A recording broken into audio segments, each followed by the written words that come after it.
So why I wanted to showcase this to you, because you are going to build a AI system. So to understand like how AI workflow, the business analyst actually, the workflow starts from the business analyst because he brings the business problem. The AI has been built as an application for the purpose of the business. They want to earn money. So the problem statement would be brought by the business analyst, defines the business problems, KPIs, and requirements by interacting with the stakeholders. For example, the business wants to identify the customer churn by 15%. Will it improve the revenue and frame it as a predictive problem? And data engineer, what does the data engineer will do? Data engineer is a second part. So once the problem has been defined, the data engineer's job is to actually get the data from the source, real-time source. He'll be creating data pipelines. We do have like no different data engineering tools like no Apache, Kafka, right?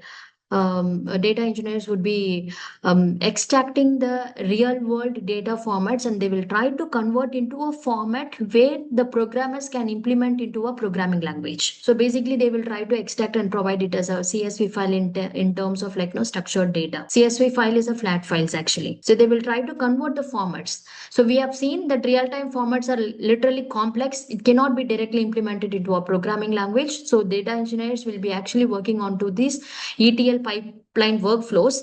They will directly extract the real-time source also by creating a pipelines, and from the storage systems for a scalable data flow. They will try to ingest the data and they will provide it to the data analyst for the further flow. Data analyst will then cleaning the data and visualizing and reporting the extract insights which is required by the business use cases, and they will create a dashboards to identify the pattern and trends and everything. And data scientists then develop like statistical ML models to solve the defined problem. They will build like no predictive models by the data scientist from the data. And ML engineers here will try to deploy the models, actually deploy the models and optimize and scalability in productions in the end-to-end user. They will try to convert the trained model into an APIs and deploys the using. And finally, the AI engineers will design like end-to-end system integrating the models and working automation. So the entire intelligent process is in action. If humans makes the decision using the probability, the intelligent systems will evaluate the probability and choose the actions best. And you might have aware about this layers of AI.